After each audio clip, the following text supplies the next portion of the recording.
While examining a general's office, I noticed a photograph of a young girl upon his desk. I froze then. I recognized that face. She had grown up with me in the orphanage back in Texas. I murmured, "Sir, this girl used to live with me." He turned quite pale, his lips quivering as he whispered, "You mean my lost daughter? You know that feeling when your entire world just shifts? Like the ground drops out from under you?" Well, that's exactly what happened to me, Major Sarah Collins, when a single photograph on a general's desk dragged me back to a childhood I'd tried to bury, revealing a truth so twisted, it threatened to unravel the powerful heart of our military. What if the very people sworn to protect us were the ones hiding the darkest secrets? My world, usually so neatly ordered, exploded. One moment, I was just Major Sarah Collins, running a standard base inspection. The next, everything I thought I knew about discipline, duty, and keeping a professional distance shattered. The morning sun was streaming into General Alden's office, glinting off his polished medals and nameplates. Just another Tuesday. Until my eyes snagged on a photo on his mahogany desk. A little girl, maybe 6, brown curls, blue eyes. So bright, so heartbreakingly familiar. My breath caught. The world went silent. Because I knew that face. My inspection folder slid right out of my hand, papers scattering across the plush carpet like fallen leaves. My throat went tight, a knot of pure disbelief. I stumbled closer. The silver frame was etched with a single word, Emily. She was smiling, clutching a tiny stuffed marine bear. My own pulse hammered in my ears, so loud it drowned out the quiet tick-tock of the wall clock. Something wrong, Major Collins? The general's voice cut through the air like a blade, sharp, but laced with a strange caution. I swallowed hard, my years of military training fighting the tremor in my hand as I pointed. "Sir, this girl. This child in the photo." He stepped forward, curiosity hardening into tension. "What about her?" My voice, barely a whisper, felt like a grenade. "She lived with me. In the orphanage. In Texas." His eyes widened, the color draining from his face. His lips parted, trembling, before he found his voice. "You mean, my missing daughter?" He looked at me like I'd just conjured a ghost. And in a way I had. I was a Marine, trained to face chaos, to stand firm against any enemy. But confronting this raw, human heartbreak? The silence between us felt heavier than any battlefield I'd ever crossed. My day started like any other. 0600 coffee, crisp uniform, inspection orders neatly tucked away. 3-month audit at Fort Hood, strict professional distance. That was the rule. Keep emotion out. But life, man, life doesn't care about your rules. General Robert Alden. The name echoed across the corps. A legend. Perfect posture, precise words. The kind of man who could command a room with just his presence. I'd looked up to him as a cadet. Now, here I was, shaking in his office like a terrified recruit. He waved me into a chair. "Tell me exactly what you mean, Major." I took a deep breath. "Sir, that girl, Emily, when I knew her, we called her Lily. We grew up together at St. Mary's Orphanage in Waco. She came when we were 6. The general's jaw clenched. "How can that be? Emily was taken from a park in Dallas 20 years ago. She was 4. My gaze locked with his. "Then she must have been found, sir. And renamed." Silence fell again, thick and heavy. The office clock ticked on, a relentless, unfeeling beat. He walked to the window, his reflection a ghost against the Texas sun. "I searched for years," he said, his voice barely a whisper. "Private investigators, military contacts, even federal channels. Nothing. My wife, she died believing Emily was gone forever." He turned back, his eyes wet, but steady. "And now you tell me she lived." I nodded slowly. "I can't be sure, sir. Not without proof. But those eyes. I'd stake my life on those eyes." He exhaled, a long, ragged sound, trying to steady himself. "Tell me about her. What do you remember?" So I did. I told him about Lily's soft voice, her quiet, almost shy laughter. How she'd trace airplane shapes in the dust on our dormitory windows. How she'd hum old hymns to comfort the younger kids at night. And then I mentioned it, a tiny crescent birthmark near her neck. His hand flew to his chest, as if something had just pierced him. Emily had the same mark. He sank into his desk chair, all the authority suddenly drained from him. "Major Collins," he said, his voice hard as steel, "if you're right, if my daughter was alive all these years, then someone kept her from us. And I will find out who." I hesitated. "Sir, with all due respect, this might go deeper than either of us can imagine. Adoption files, sealed transfers, it won't be easy." He looked up, a fierce glint in his eyes. "You're a Marine, aren't you?" "Yes, sir." "Then we don't quit just because something isn't easy." That sentence, simple, firm, it sparked something in me I hadn't felt in years. Not anger, not exactly. More like a righteous, burning determination. When I left his office, the Texas sun felt hotter, the air heavier. My boots hit the pavement in a steady, practiced rhythm, but my mind was a whirlwind. Lily. Could it really be her? The girl who'd shared her last half of a peanut butter sandwich when I was starving. The one who'd whispered, "Someday, we'll both get out of here." I remembered the last time I saw her. We were 12. I was being adopted by a family in Dallas, promised a new start. She'd hugged me so tight, tears streaming down her face. Write to me, she'd begged. I promised. I never did. Duty had pulled me far away from that orphanage, Texas, Okinawa, Quantico. But guilt? Guilt travels faster than any deployment. Now, 2 decades later, her face had found me again, smiling from a general's desk. That night, sleep was a luxury I couldn't afford. I sat in my quarters, staring at the faint reflection of the moon on my medals. They felt lighter somehow, emptier. I'd always believed the Corps taught me everything about loyalty and courage. But now I knew. Some battles aren't fought for your country. They're fought for the truth. And sometimes, that truth just waits. Silent for years, like a forgotten photograph, until someone dares to look closely enough. Dares to see what's been lost. The next morning, I opened my laptop. St. Mary's Orphanage, Waco. Enter. The mission had begun. I was back in the general's office before sunrise the next morning. The air outside was heavy with the smell of wet asphalt, the American flag above headquarters barely stirring. I hadn't slept. Just replayed every single memory of Lily. The way she lined up her crayons. The humming when she was scared. I needed to be sure. This couldn't be some cruel trick of memory. He was already there at the same window, looking like he hadn't slept either. His uniform was perfect, but his eyes? Exhausted.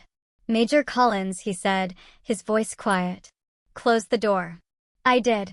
He gestured to a chair. "You knew my daughter as Lily. Tell me everything. From the beginning."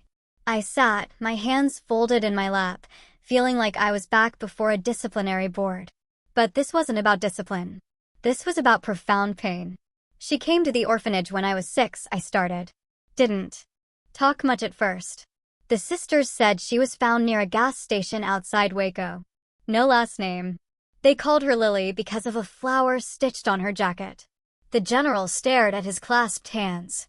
"Emily loved lilies," he whispered. "She used to pick them for her mother every Sunday." That silence again, filling the room like a creeping fog. "She was the kindest kid there," I continued, my voice soft. "Always fixing toys, sharing food, staying up late to comfort the others. They said she'd been through something awful. But she still smiled. That's what I remember most.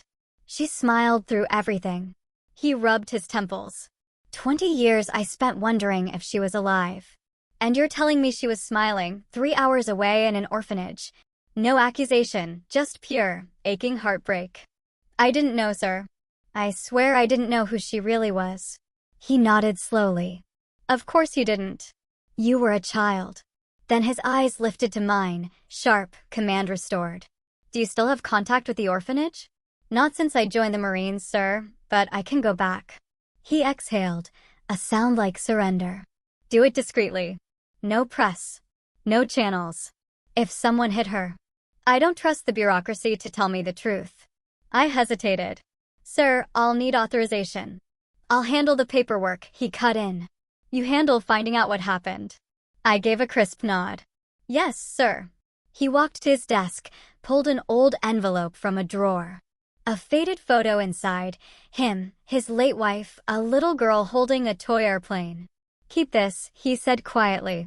"For confirmation." I studied it. The child's eyes.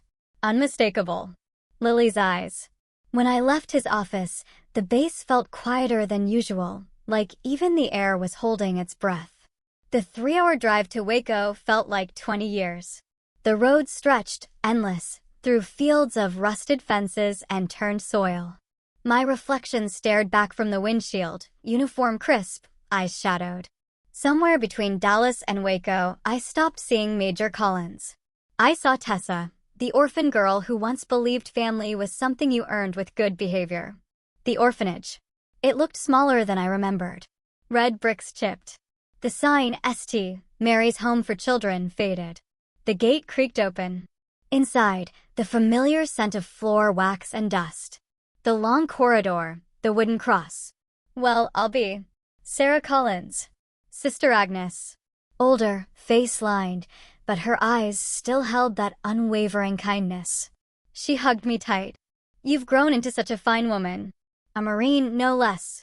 "Still trying to earn my keep, sister," I managed a smile. She looked at my uniform. "You're not here for an inspection, are you?" "No, sister. This is personal." Her expression softened, then saddened. "I thought so. You've got that look, like you're about to dig up ghosts." I told her about the general, about the photograph, about Lily. Her face crumpled. "I remember her," she said quietly. "Sweet girl. Never caused trouble. Always drawing airplanes and flowers. Cried for her father every night at first. After a year, she stopped." My throat tightened. "What happened to her?" "Transferred." That's what the paperwork said. "Houston Foster Care Program, 2006. Supposedly a new family, but we never got confirmation. Records were unreliable back then." "Do you still have her file?" Sister Agnes nodded, disappearing down a hallway. She returned with a dusty brown folder. "Not much left. We lost most files in the flood 10 years ago." Inside, a few photocopies, medical forms, vaccination records. And one faded photo of Lily. On the back, in Sister Agnes's neat hand, "Transferred by request of State Social Services. Case ID 77HC. I snapped a photo with my phone. "Sister," I asked carefully, "who approved the transfer?" Her brows knit. "I don't remember the man's name. He wasn't one of ours." "Military, maybe?" "He wore a badge, not a collar." I froze. "Military." "Yes." Said it was part of an emergency relocation after a hurricane. "There was no hurricane in Texas that year," I whispered, the words chilling me. Sister Agnes looked startled. "Are you sure?" "I'm sure." For the first time, a cold, hard certainty snaked up my spine. Someone had used military credentials. To move Lily. To hide her. I thanked the sister and walked out. The late afternoon sun hit the old bricks, making them glow amber. For a second, I almost heard Lily's laughter echoing through the courtyard. But it was just the wind. As I started my car, my phone buzzed. A message from General Alden. "Keep me updated. I've reopened my daughter's case file. And Major, be careful who you talk to. Some ghosts wear uniforms." I looked at the orphanage in my rearview mirror. "Yes, sir," I whispered. He was right. Some ghosts don't haunt cemeteries. They haunt paperwork. And I was about to wake them up. I left Waco with that flimsy folder on the passenger seat. Silent. Every few miles, I glanced at it, the word "confidential" stamped in red, edges curling. I'd handled classified intelligence in combat zones, decrypted Black Ops orders, even read casualty lists that could break the toughest Marine. But nothing felt heavier than that thin file. The highway stretched wide and endless under the Texas sun. Flat fields blurred. And with every mile, I felt like I was driving deeper into my own past. When I joined the Marines, I swore I'd never look back. I buried St. Mary's. I buried Tessa. Buried every lonely night in that creaking dormitory. Duty gave me a new name, a new spine, a new life. But life, man, life has a way of dragging your history back into the light when you least expect it. By the time I reached my quarters at Fort Hood, dusk was settling. I didn't even turn on the light. Just sat at my desk, laptop open, and typed in the scraps of information I had. Case ID 77HC, Houston Foster Care Program, 2006. Nothing. No digital record, no archived file. It was like Lily had vanished twice. So, I sent a message through a secure military channel to Captain Elena Brooks, an old contact in the JAG office at the Pentagon. Need access to restricted relocation archives, 2006, code 77HC. Possible military involvement. Quiet request. 5 minutes later, you realize this could be above clearance level? Then find someone whose clearance is higher, I typed back. I hesitated, finger hovering over send. But then I saw Lily's face in my mind. Smiling, trusting, unaware of the world's cruelty. I hit enter. The next morning, I went back to the orphanage. I wasn't finished with St. Mary's. Not yet. Sister Agnes was outside, tending a small rose garden. The smell of soil and lilies mixed with old paint and memory. Back so soon? She asked, straightening up with a groan. I need to look through old storage, I said. Boxes, receipts, letters. Anything from 2006. She hesitated, then nodded. Follow me. The storage room in the basement smelled of mildew and forgotten prayers. We navigated stacks of old toys, broken furniture, boxes labeled with years. I found the one marked 2006 to 2007 and started digging. Among yellowed papers and brittle folders, I found it. An envelope labeled Metropolitan Social Relief Program Emergency Evacuation Order. Stamped at the top, U.S. Department of Defense Temporary Relief Initiative. The date matched. I opened it carefully. Inside, a list of names. Birth years, approximate locations. Most smudged. But one line was clear. Child ID 217L. FEMA relocation. Guardian request pending. Next to it, a faint signature. The ink had bled, but I could make out M.O. Matthews. The name meant nothing yet. But the handwriting? Military. Precise. Deliberate. Sister Agnes peered over my shoulder. We never saw those papers, she said softly. They just showed up one day. With the men who took her. The men? Yes. 2 of them. Both in uniform. Said she was being transferred for her safety. I stared at the paper. Safety from what? She just shook her head. They never said. That night, I sat in my car outside the orphanage, engine off, lights dimmed. The town was quiet, just the hum of cicadas and an occasional truck. My phone buzzed. Elena. Got something. Relocation Order Code 77HC processed through Defense Logistics Branch, Killeen. Handled by Colonel M. Matthews, U.S. Army, retired 2010. Address attached. Proceed carefully. He's well connected. I stared at the screen. Colonel M. Matthews. That name felt like a locked door, and I'd just been handed the key. I copied the address. A suburb of Georgetown, about an hour from base. I should have waited for authorization. Filed a report. Gone through channels. But this wasn't an official mission anymore. This was personal. And personal missions don't wait for permission. The next morning, I traded my uniform for civilian clothes, jeans, a gray t-shirt, my old leather jacket. Texas heat was already climbing by 0900. I parked across the street from a neat, single-story home with a manicured lawn and a U.S. flag fluttering from the porch. The kind of place that looked ordinary, but you just knew it held ghosts inside. Colonel Matthews answered the door himself. Late 70s, trim, still carried himself like a soldier. His handshake was firm. Cold. Major Collins, he said. I retired years ago. What's this about? Relocation orders, I said evenly. 2006, Texas region. A program involving a little girl from Waco. He frowned, feigning a search through his memory. You'll have to be more specific. Case ID 77HC, I said, watching his face. His pupils contracted. Just a flicker. But it was enough. Never heard of it, he replied, stepping back. Now, if you'll excuse me. I blocked the door with my boot. Sir, I'm not here to cause trouble. But I think you know exactly what I'm talking about. He glared. Ma'am, you're out of line, Marine. Maybe. But I've buried too many truths in the name of following orders. Not this one. For a moment, I thought he'd slam the door. Then his shoulders slumped. He motioned me inside. The living room smelled faintly of cigar smoke and lemon polish. Framed commendations lined the walls, photos of a younger Matthews with generals and senators. He poured himself a drink, his hands trembling just enough for me to notice. That file should have stayed buried, he muttered. So, it exists, I said quietly. He looked at me over the rim of his glass. You're chasing something that will break a lot of people if you dig too deep. Was it your idea to move her? He sighed. No. Orders came from above. Said it was for national security. National security? I almost laughed. She was a child. Matthews's eyes hardened. Not my decision. My job was to follow through. Whose decision then? He hesitated. The request came through a classified channel, marked with an old defense seal. Office of Strategic Infrastructure.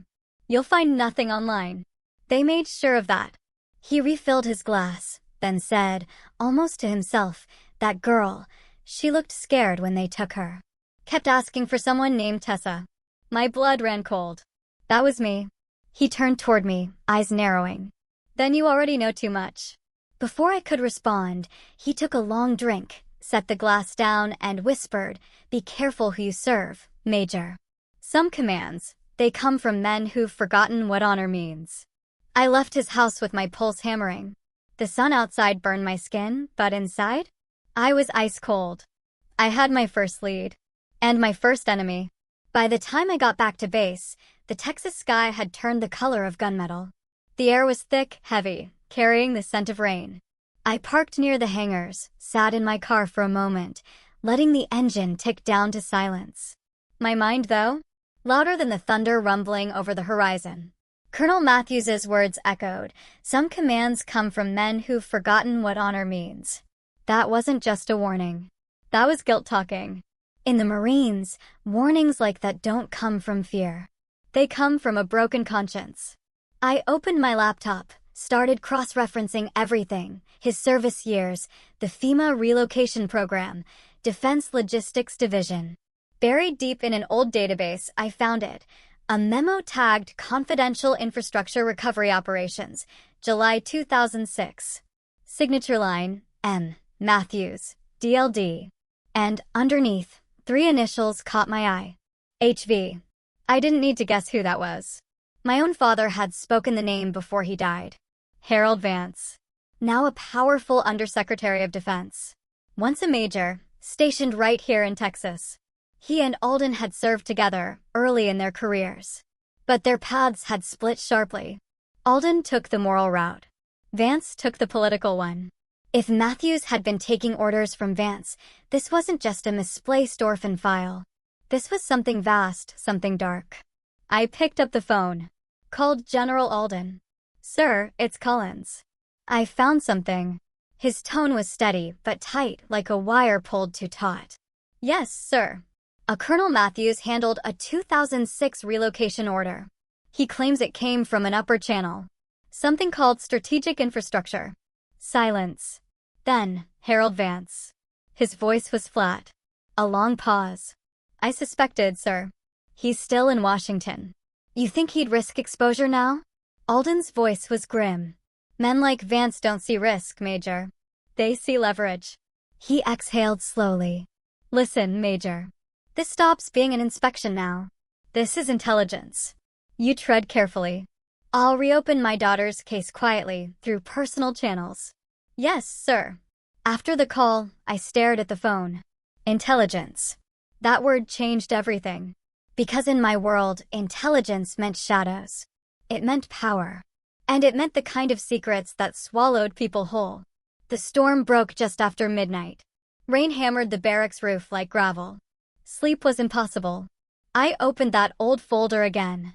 And there, tucked beneath the paperwork from St. Mary's, was something I hadn't noticed before, an unmarked envelope, wedged between the pages. Inside, a single sheet of yellowed letterhead. Department of Defense Emergency Operations Division. A memo addressed to Colonel Matthews. Subject, Reassignment of Minor ID 217L, Directive: proceed under civilian cover.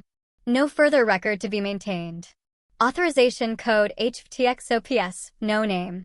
No signature. Just those initials again. HV. A chill ran down my spine. Whoever HV was, he had the power to make a child vanish without a trace. And the arrogance to sign it like a stamp of ownership. I scanned the document, encrypted it onto a flash drive. Then I did something reckless. I called Captain Elena Brooks again. Elena, I need a favor. You already got one, she said dryly. What is this really about, Sarah? A child. A missing girl. A cover-up tied to a defense project from 2006. There was a beat of silence. You're talking about a ghost program. Then tell me how to find a ghost. Carefully, she said. And quietly. I'll run your memo through an old clearance pathway. But if you're right about Vance, you could be putting a target on your back. I've had worse. After the call, I just sat there, listening to the rain. I should have felt fear. But instead, it was calm. Focused. The same stillness I used to feel before stepping into a combat zone. Only this time, the enemy wasn't across a desert. He was behind a desk. By morning, the Texas sky was washed clean, smelling of dust and wet cedar. I'd barely slept, running on coffee and pure adrenaline, but I had to see General Alden. He deserved to know the full danger I was stepping into. When I walked into his office, he was standing at attention by the window, staring at the parade field. Sunlight caught the silver in his hair. For a moment, he wasn't a general. He was just a father, waiting for news he was terrified to hear. Sir, I said quietly. He turned. Collins, you look like you've been through a war. Maybe I have. I placed the key card on his desk. Matthews gave me this.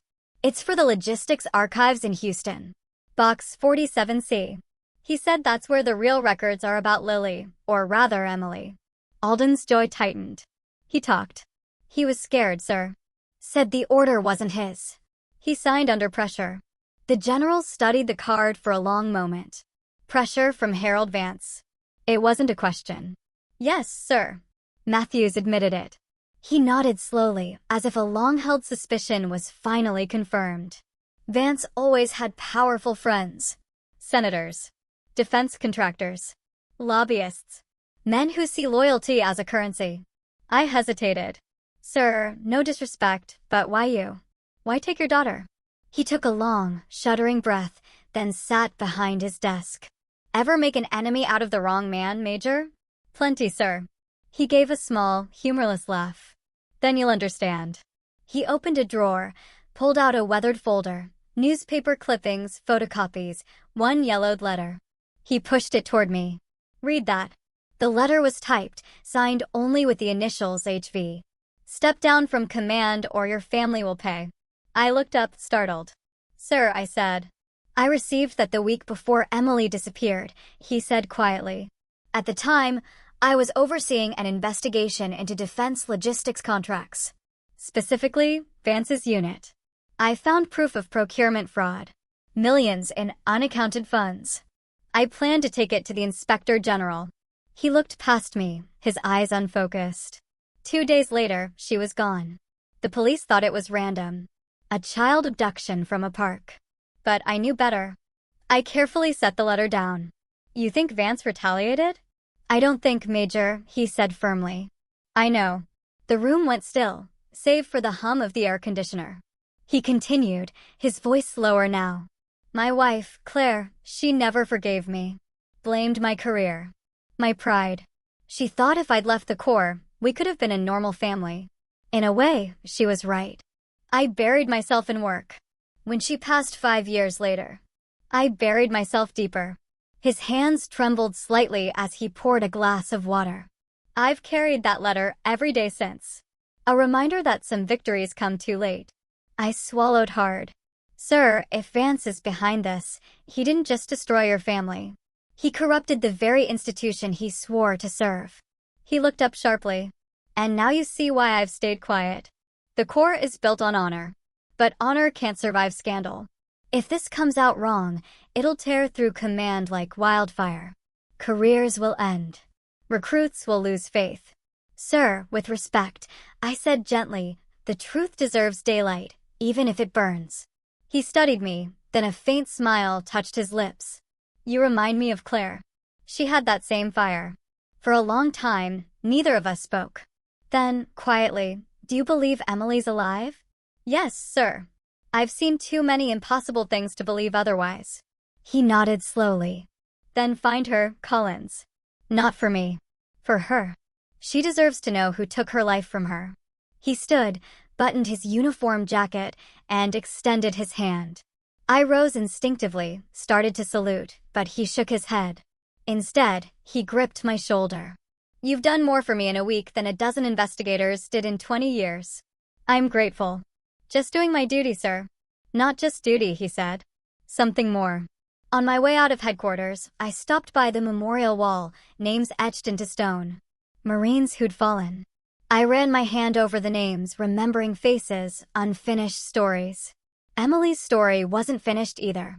Back in my car, I thought of Matthews's trembling hands. Of the forged directives. Of Alden's haunted stare. Power. Pride. Corruption. It all felt so far from the values we swore to defend. But then again, isn't that how betrayal always starts? Slowly. From inside the house.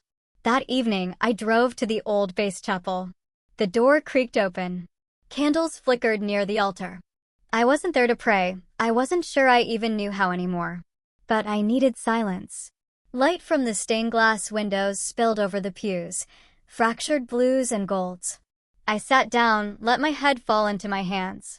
When I finally looked up, I saw a small plaque near the front. Dedicated to those who serve in truth. I smiled faintly. Truth. That's what this was really about. Not revenge. Not orders. Just truth. My phone buzzed, shattering the stillness. A message from Captain Brooks at the Pentagon. Received your memo image. Verified clearance code. Vance's authorization is real. But the operation itself doesn't exist in any active record. You're chasing a black project. Proceed with caution. A black project. That explained everything. And nothing. I texted back, if it doesn't exist, how do I find it? Her reply was instant. Find who wanted it erased. Follow the money. Always follow the money. I pocketed my phone, rose from the pew. Outside, the evening sun dipped low, washing the base in amber. It hit the chapel's stained glass, scattering color across the floor. For a brief moment, it looked like the world was on fire. I took that as a sign. Tomorrow, I drive to Houston. Use the key card. Open box 47C.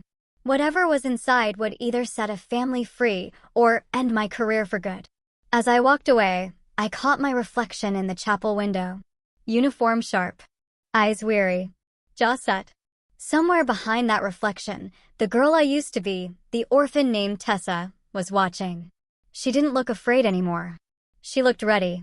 The drive to Houston took 4 grueling hours, but it felt like a lifetime. The highway stretched, a ribbon of faded silver, while my thoughts raced ahead, a maelstrom of questions.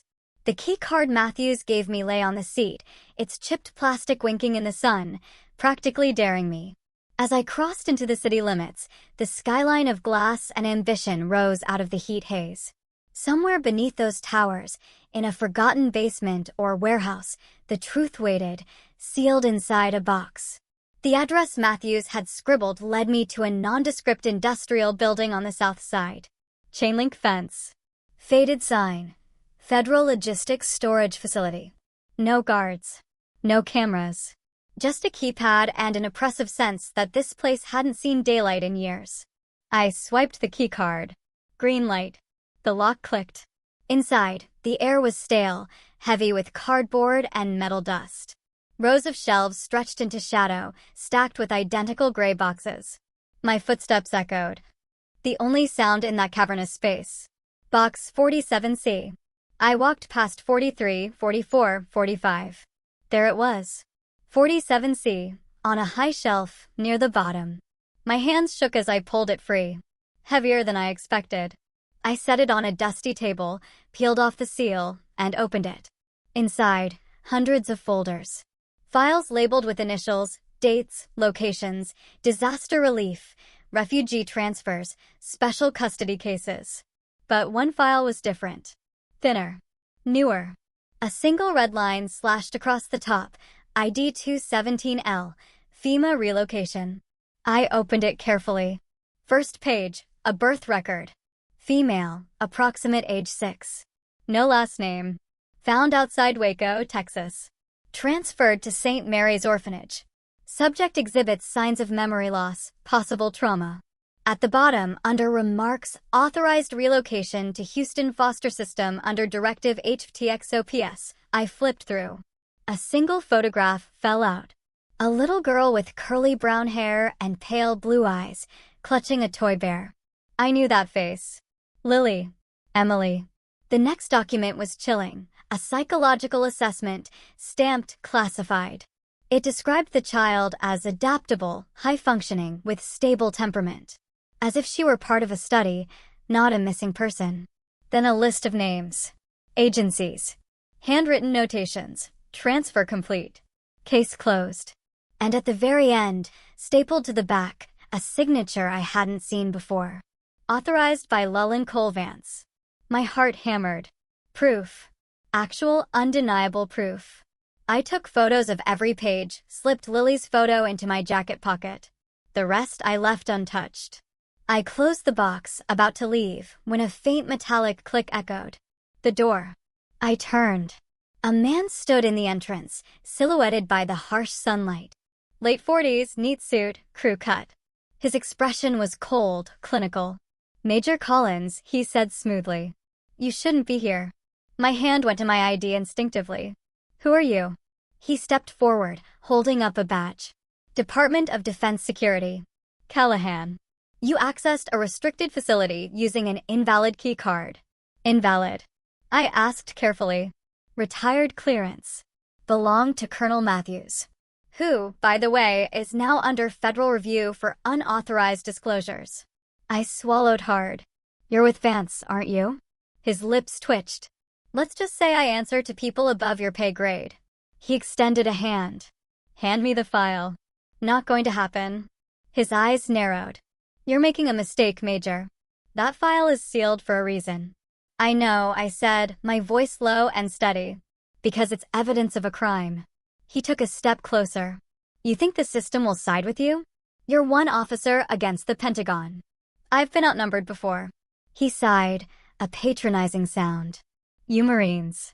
Always so noble. So willing to die for truth. Even when it buries you. Before he could reach me, I backed away, my right hand hovering near my pocket. Touch me, and that recording hits 10 inboxes. He froze. The corner of his mouth twitched half smirk, half irritation. You don't understand what you've opened. Then explain it to me. He didn't. He turned, walked out, the door slamming behind him with a final, chilling thud. I stood there in the ringing silence, my pulse loud in my ears. Whatever this was, I had just stepped into a war no one wanted to admit existed. I drove straight to a quiet diner on the outskirts of town. Parked where I could see the highway. Transferred every photo from my phone to the cloud. Sent copies to Captain Brooks. And one to a private, encrypted drive I used on deployments. Then I ordered black coffee, sat there and thought. Vance's authorization. Matthews's fear. Callahan's warning. It all fit. A pipeline of secret relocations under the guise of national security. But Emily wasn't a spy. She wasn't a witness. She was a child. My phone buzzed. An unknown number. Collins, I answered. Major, this is Detective Ramos, Houston PD. Captain Brooks gave me your contact. His voice was rough, steady. The voice of someone who'd seen too much. She says you might need a pair of eyes down here. I do, I said. How do you feel about digging up old ghosts? He chuckled. I work homicide. That's half my job. I gave him a brief summary. Missing girl, file, federal interference. He didn't flinch. I can pull the orphanage closure reports from that year, he said. Maybe we'll find a name that slipped through the cracks. Thank you, Detective. One thing, Major, he added. If you're right about this, and this Vance character really has that kind of reach, don't go anywhere alone.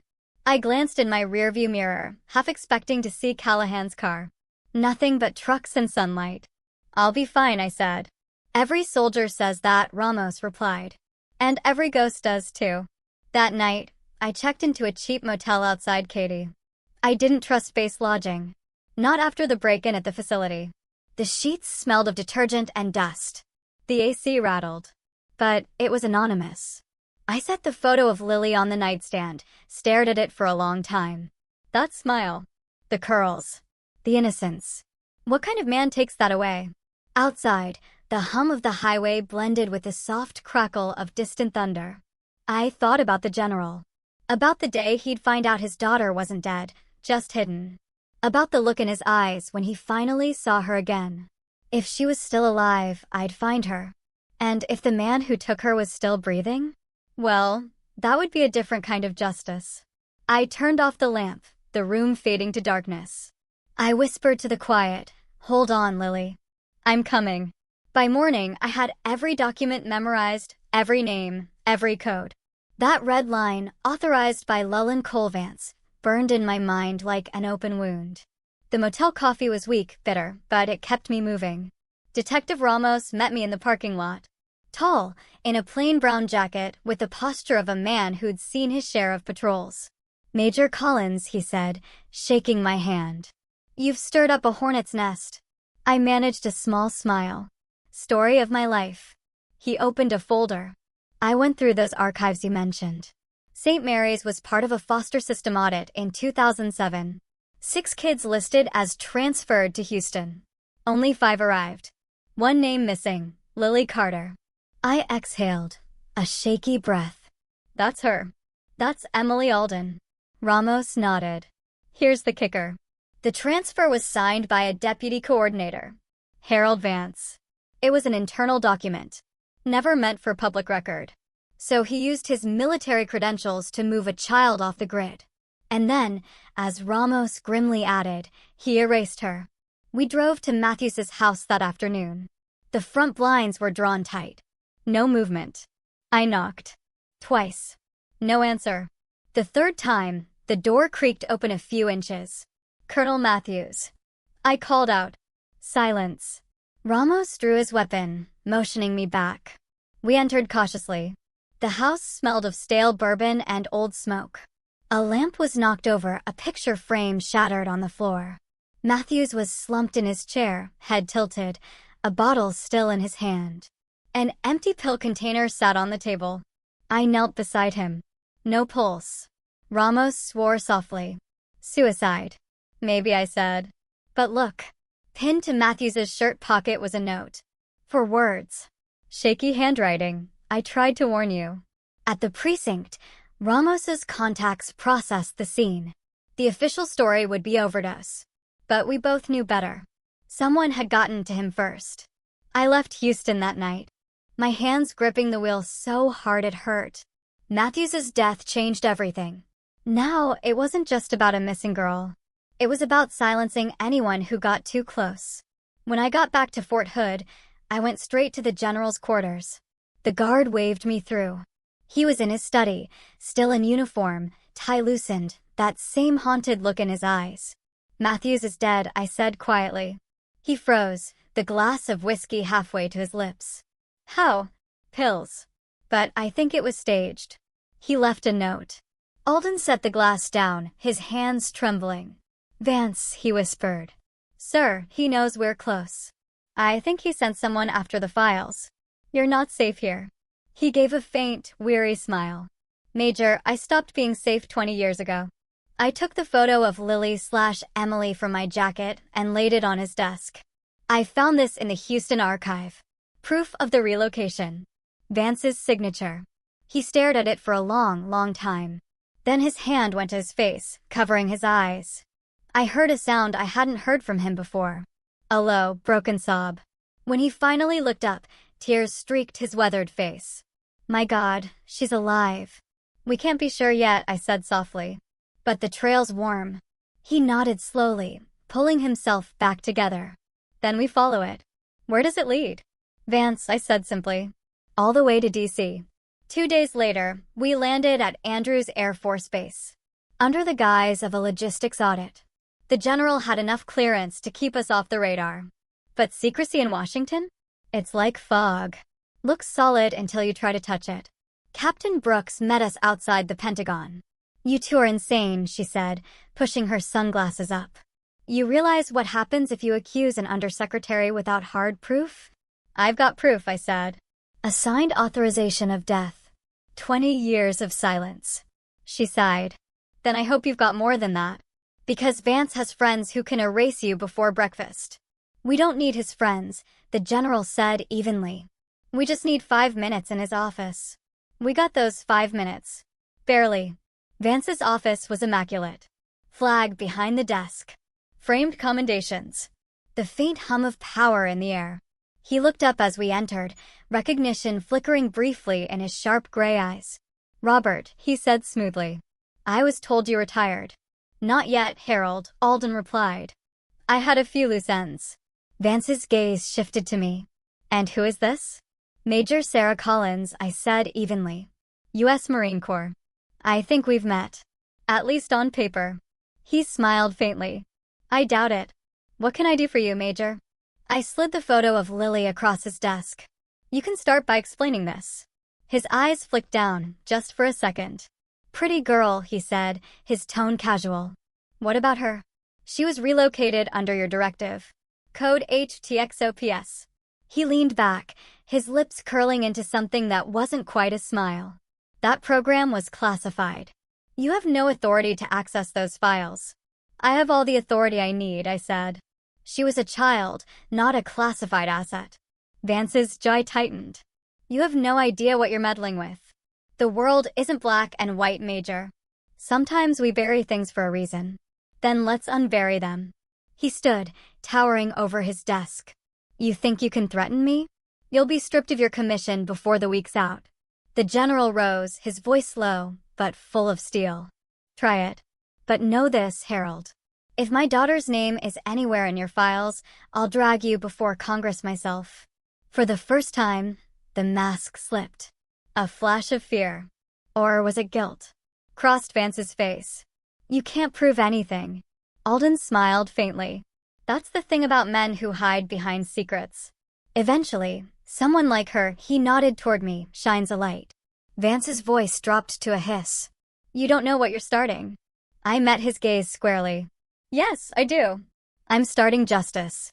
We walked out before he could answer. Outside, the afternoon sun blazed across the marble steps, bright enough to sting the eyes. The general stopped, took a deep breath. "He's cracking," he said quietly. "He knows it's over." "Not yet, sir," I said. "But soon." That night, back at the temporary quarters, sleep still wouldn't come. My phone buzzed at 2:01 a.m. An unknown number. "If you want to find the girl, go to Lake Charles, Louisiana. Ask for Lily Carter. Don't tell Alden. Don't tell anyone." I stared at the screen, heart pounding. It could be a trap. Or it could be the lead we'd been praying for. Either way, I was going. I left before dawn, driving south on the empty highway, the first light of morning chasing my tail lights. I didn't tell the general. I didn't tell Brooks or Ramos. Whoever sent that message knew where to find me. And that meant time wasn't on my side. The air grew heavier as I crossed into Louisiana. The world softened into fog and pine. Bayou glimmering under the sunrise like sheets of glass.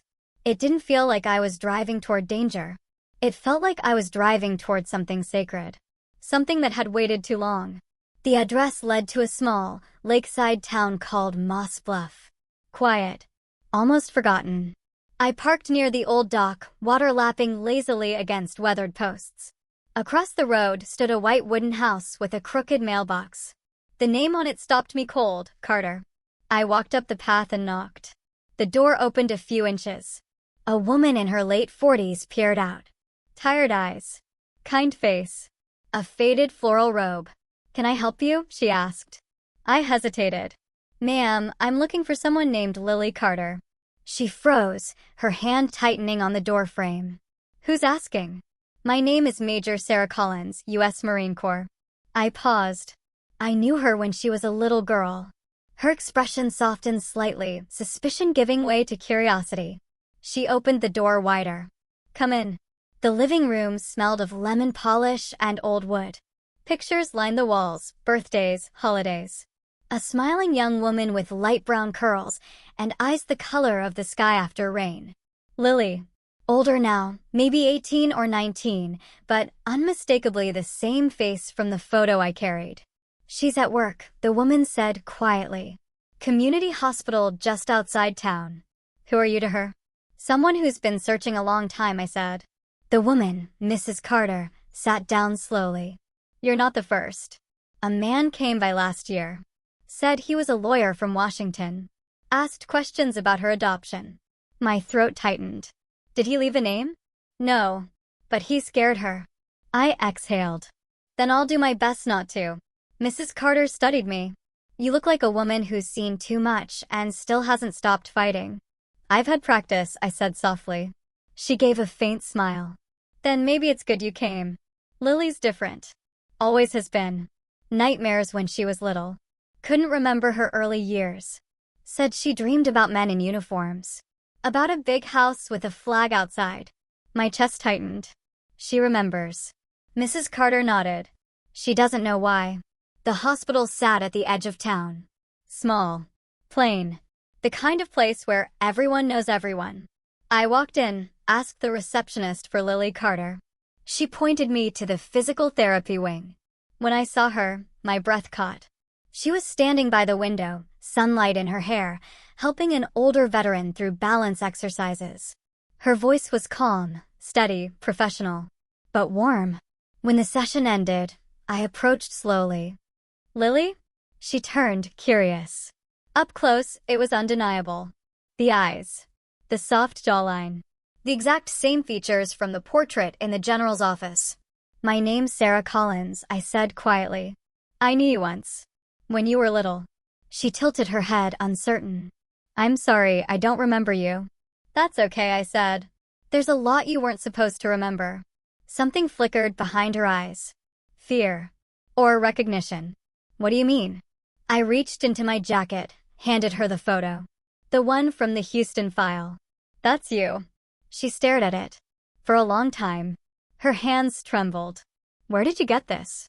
It was part of a classified government record. A relocation file.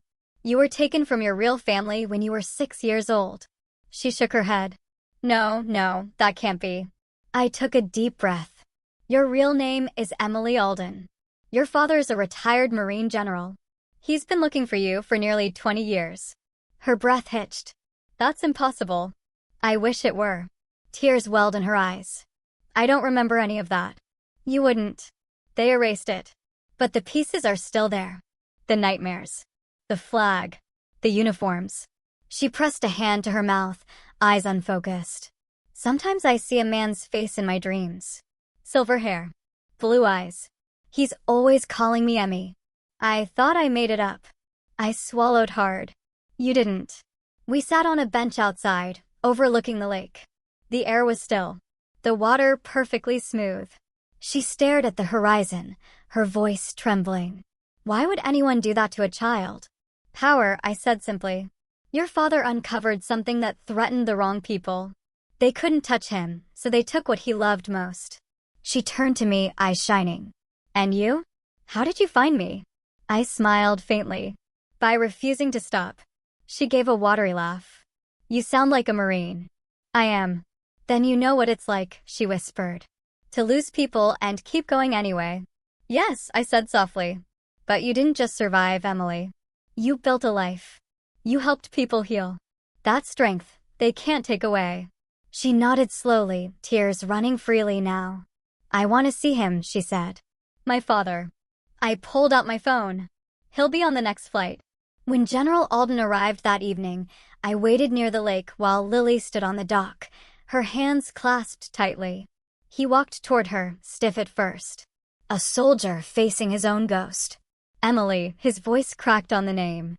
She turned. For a heartbeat, they just stared. Years of pain. Of hope. Of disbelief. Colliding in a profound silence. Then she ran to him. He caught her, held her like he was afraid she'd vanish again. His shoulders shook, his metals glinting in the dying light. "I looked everywhere," he whispered. "Everywhere." "I know," she sobbed. "I think I always knew." I turned away, giving them their privacy. The sun slipped behind the trees, turning the water to gold. Sometimes justice doesn't roar. Sometimes it whispers like the wind across a lake, reminding you that peace doesn't come from victory. It comes from truth. The following weeks, they unfolded like a strange dream. Part triumph, part reckoning. The headlines hit first. Undersecretary Harold Vance resigns amid federal probe. Then came the leaks. The internal memos. The classified transfers. The testimonies. I watched the news one night from my quarters, coffee growing cold in my hands, as an anchor finally spoke the words I'd waited 2 decades for someone to say. Vance is accused of authorizing the abduction and relocation of a minor, the daughter of then Major General Robert Alden, in retaliation for an internal corruption investigation. For the first time, the nation heard what had been whispered in shadows. For the first time, Emily's name, her real name, was spoken out loud. Not as a missing child, but as a survivor. A week later, I visited the Aldens' home. The house felt lighter. There were new photos on the mantle, Emily and her father by the lake, smiling, with the tentative joy of people relearning each other's faces. The general opened the door himself. His posture straighter, his eyes softer. "Major Collins," he said, his voice warm. "Come in. Someone's waiting for you." Emily was in the sunroom, sketching. When she saw me, she stood, setting her notebook aside. "You really came." "I promised," I said. She laughed. A sound that hadn't existed the first time I met her by that lake. "You know, every night since, I've tried to remember more. And sometimes I do. Pieces. The smell of the bass. The sound of engines. My mother's voice. It's like the world is giving them back to me, one by one." "That's how healing works," I said quietly. "Memory doesn't return all at once. It rebuilds itself, like muscle after a wound." She nodded, wiping at her eyes. "I still can't believe anyone would go to all that trouble to hide me." I looked toward the general. Power has always feared innocence, but it underestimated Marines. He chuckled. "It usually does." A month later, I was called to D.C. to testify before a Senate committee. The hearing room was packed with press and officials, all pretending not to be nervous. I sat in my uniform, ribbons sharp against the dark blue fabric, as senators asked their questions.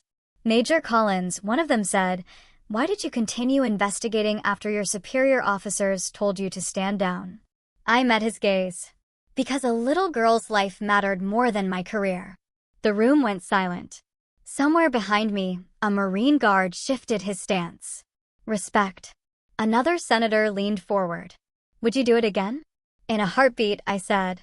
"Because justice doesn't serve the system. It serves people."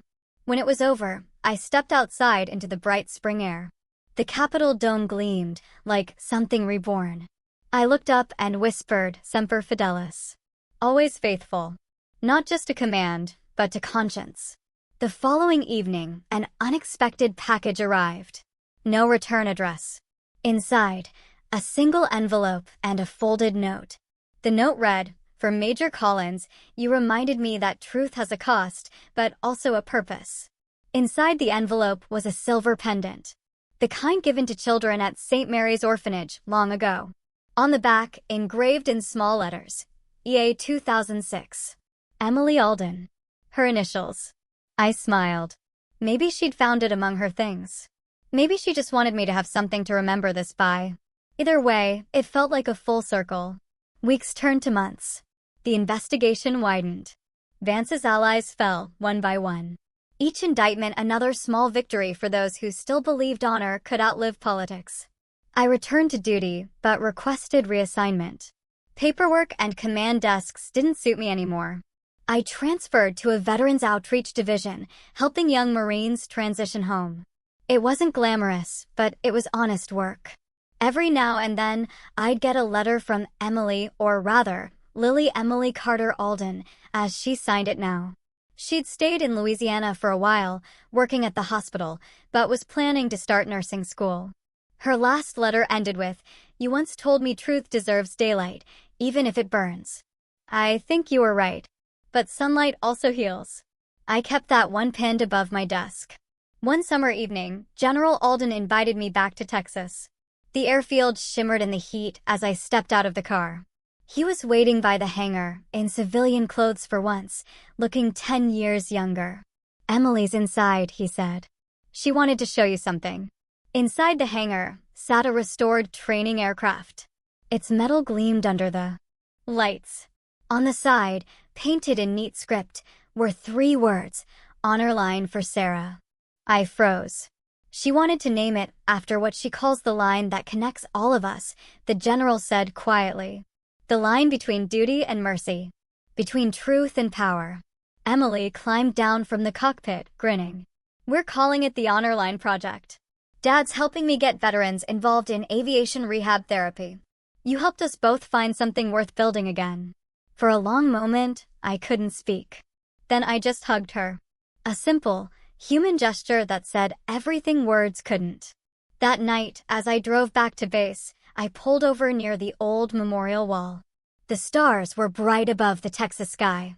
And for the first time in a long time, I didn't feel haunted by ghosts. I thought of Matthews, of Brooks, of Ramos, of everyone who'd risked something to make truth matter. I thought of Emily's laughter by the lake. And I realized something. Revenge had never been the point. It had only been the spark that lit the path toward redemption. Justice didn't look like vengeance. It looked like a father holding his daughter again. It looked like a survivor choosing to forgive a world that had forgotten her. And for me, it looked like peace. If you've listened this far, if you've walked with me through the storms, the silence, and the burning truth, then maybe you know what I've learned. We can't always undo what's been broken, but we can stand for what's right, even when no one's watching, even when it costs us everything. Because sometimes, the smallest act, opening a dusty box, asking a difficult question, refusing to look away, can bring light to places that have been dark for far too long. So, wherever you are tonight, remember this. Honor isn't about the medals we wear. It's about the promises we keep. It's about holding onto that honor line that connects us all. Have you ever had to fight for a truth that seemed impossible to find? What would you have done if you stumbled upon a secret that shook your entire world? Let me know in the comments below. Your stories matter.